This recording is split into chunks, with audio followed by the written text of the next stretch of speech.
নদীর বুকে আছেন ঝুঁকে বিদ্যাসাগর, তার উত্তরে সে থুর থুরে আরেকটে পায়। বলুন তো দেখি ব্যাপারটা কি, কি তার হেতু? পারলেন না তো?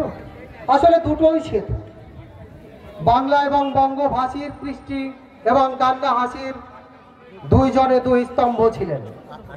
এমন স্তম্ভ যাদেরকে ছাড়িয়ে যাওয়া কোনো যুগে কারোর পক্ষেই সম্ভব নয়। আজও তারা রয়েছেন আমাদের মাথার উপর।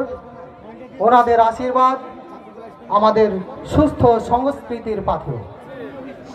ঠিক সেই রকমই কিছু বিশেষ মানুষ আমাদের মধ্যে উপস্থিত হয়েছেন, যারা নিজ নিজ ক্ষেত্রে এক একটি স্তম্ভ, এবং তাদেরকে আমাদের মধ্যে পেয়ে আমরা সত্যি ধন্য, আমরা কৃতার্থ। আমরা ইতিমধ্যে আমরা অতিথিবর্গকে মঞ্চে পেয়েছি। আমরা শুরু করতে যাচ্ছি আমাদের মূল এই অনুষ্ঠান।